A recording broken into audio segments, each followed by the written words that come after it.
This video is made for entertainment purpose only. It doesn't mean to hurt anyone, and don't take it seriously. অনেক দিন আগে এক গ্রামে এক গরিব কৃষক বাস করত। কৃষক জমিতে কাজ করে কোনো রকমে দিন যাপন করত। তার কাছে বেশি কিছু ছিল না। একটা কুঁড়েঘর, প্রয়োজনীয় কিছু জিনিসপত্র আর ছিল একটা মুরগি। কৃষক সবসময় ভাবত, ইস, আমি যদি বড়লোক হতাম তাহলে কত ভালো হতো। আমাকে কোনো কাজ করতে হতো না, কোনো কষ্ট করতে হতো না, শুধু সুখী সুখ থাকতো। এমনই একদিন সকালে ঘুম থেকে উঠে সে যখন তার মুরগিটিকে খাবার দিতে গেল, সে এক চমৎকার জিনিস দেখল। আরে ডিম, কিন্তু এটা এত চকচক করছে কেন? ভগবান, আমার ভাগ্য খুলে গেছে। এই যে সোনার ডিম, এই ডিম বিক্রি করে আমি বড়লোক হয়ে যাব। সে ডিম নিয়ে বাজারে বিক্রি করতে গেল। সেটা বিক্রি করে টাকা নিয়ে ঘরে ফিরল। কৃষক ভীষণ খুশি হয়ে গেল। সে তার প্রয়োজনীয় সব জিনিস কিনে ফেলল আর সুখে স্বাচ্ছন্দ্যে দিন কাটাতে লাগলো। কিন্তু তার বড়লোক হবার লোভ দিন দিন আরো বাড়তে লাগলো। সে মনে মনে ভাবল, এইভাবে একটা একটা করে সোনার ডিম বিক্রি করে বড়লোক হতে অনেক সময় লেগে যাবে। আমি যদি মুরগির পেট কেটে একেবারে সবগুলো সোনার ডিম বের করে নিতে পারি, তাহলে তা বিক্রি করে আমি এই দেশের রাজা হয়ে যাব। এই ভেবে সে মুরগির পেট কেটে ফেলল।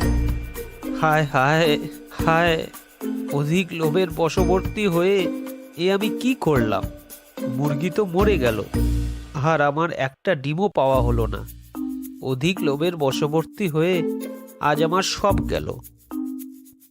আজকের গল্প থেকে আমরা এই শিক্ষা নিলাম, অতি লোভে তাঁতি নষ্ট।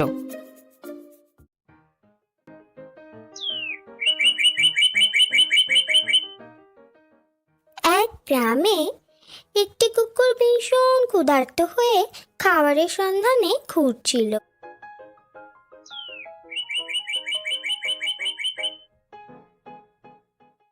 সে গ্রামের বিভিন্ন বাড়ির চারিপাশে গিয়ে খাবার খুঁজছিল। এদিক ওদিক খুঁজতে খুঁজতেও সে কিছুতেই খাবারের সন্ধান পেল না।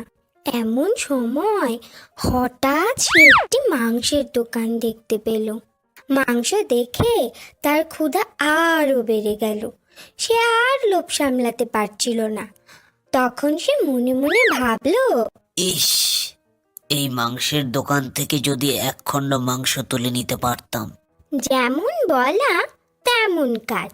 সে সঙ্গে সঙ্গে দোকান থেকে এক খণ্ড মাংস মুখে তুলে নিল।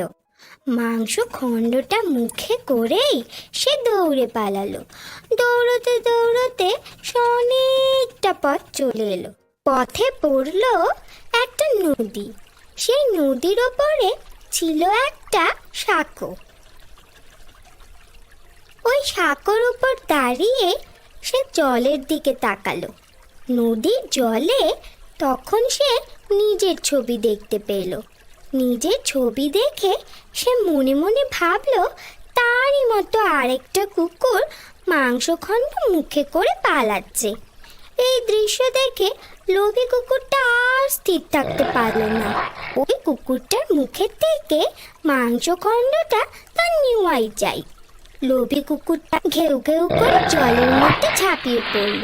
জলে ঝাঁপানোর সঙ্গে সঙ্গেই তার মুখ থেকে মাংস টুকরোটা জলের মধ্যে পড়ে তলিয়ে গেল। তখন লোভী কুকুর জল থেকে সাঁতরে ডাঙায় উঠে এলো আর ভাবতে লাগলো, লোভ করার ফলেই আজ আমার এই হাল হলো। কাজেই এবার থেকে সে আর কোনোদিন লোভের বশবর্তী হয়ে কিছু করতে যাবে না।